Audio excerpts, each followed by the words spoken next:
And there's a lot of people that don't think you can, but you can.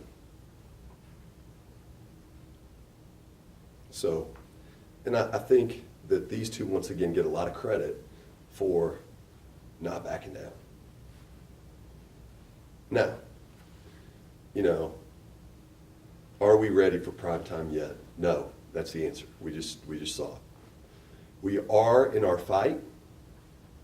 We are not in mistakes, the amount of mistakes that we made that you just can't make to beat a team that's been that well constructed for that long. I mean, she's built it. I think as far as you know, player personnel and the way they go about things, I thought that they were going to be very, very good. Very, very good. And they are. You know, they are. You know, they scored 79 points on us. They basically ran the shot clock all the way down to the end and made a basket every trip. You know, so they get a ton of credit for being a great team, which they are. But we were ready to fight. I think what we tried to do made a lot of sense. We went after them in kind of the only fashion that we could, which was try to make Mulkey, who was fantastic, guard us on the perimeter. For the most part, it was right, and we just couldn't get enough stops. And some of that, a lot of that, is credit to them, and some of that is credit to I'm not sure if what we wanted to do was going to work or not, because it took us a really long time to do it. So, you know, I think that part I am disappointed in.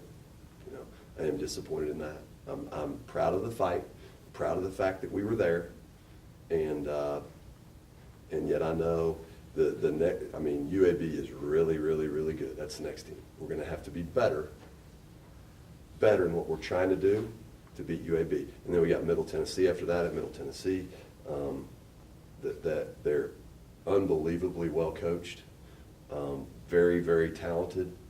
So it's going to load up, boom, boom, right again, and we're going to have to be better in what we're actually trying to do instead of just, you know, bare knuckle brawl, which is what we tried to do tonight. Which I'll give us credit for bare knuckle brawling. I mean, we did that, but you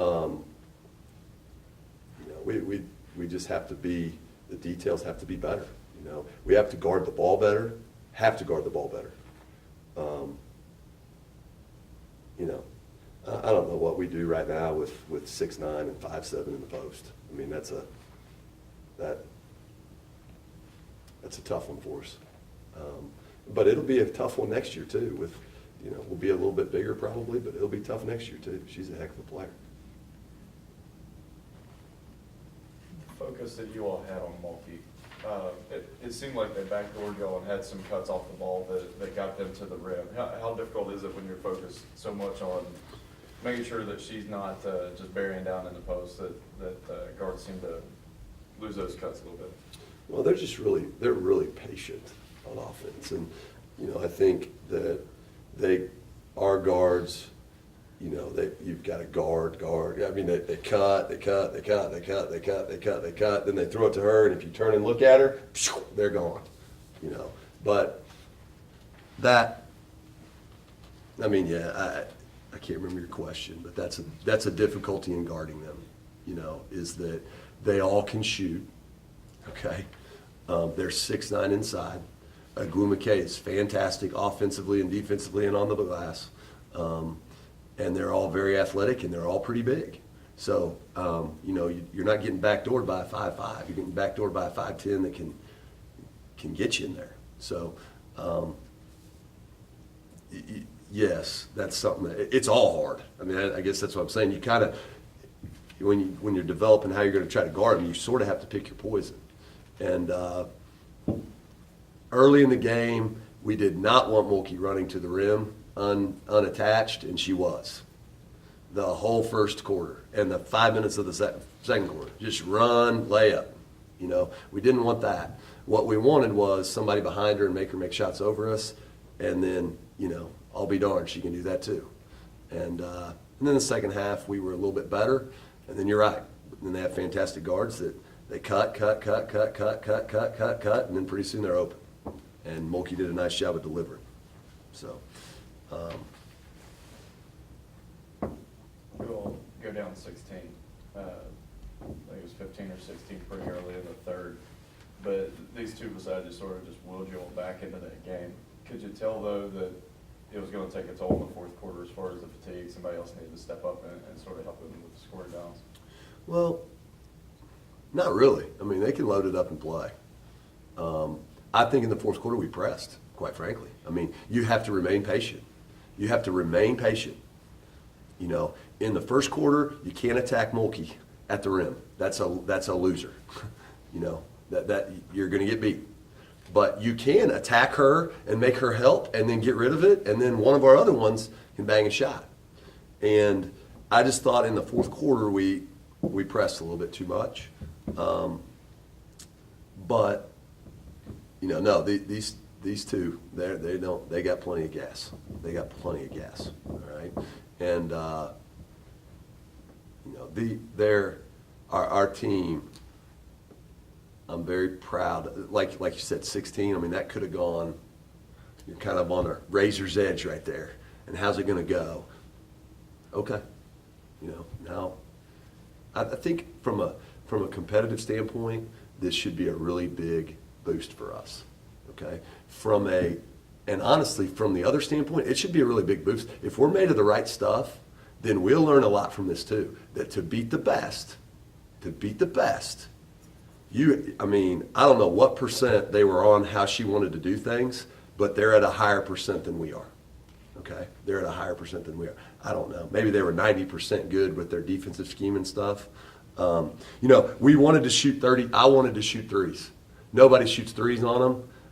And I told us all week, shoot them. You cannot turn down threes to drive it at 32. Well, you know, that was right. That was right. We scored enough to win. Didn't guard well enough to win.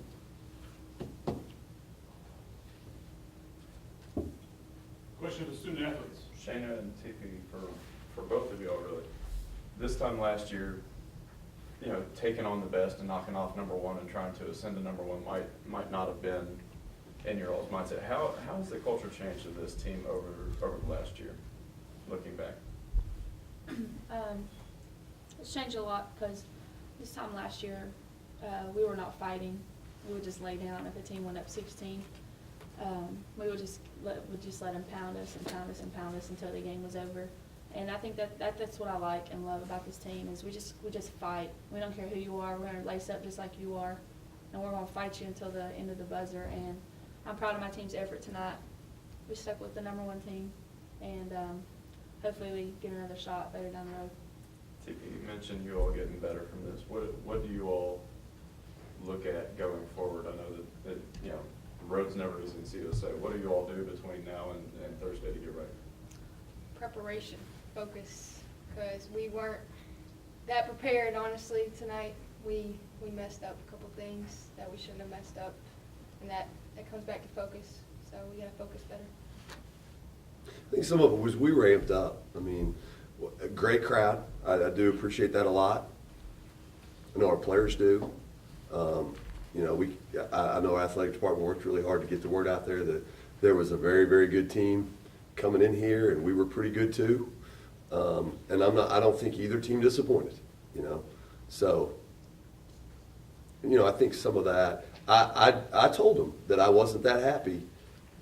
I didn't tell them Friday, but I told them now. I really wasn't that happy with our Friday. It lasted. We were pretty darn good for about an hour and 20 minutes, and I needed about an hour and 50 of really good if we were going to get it done.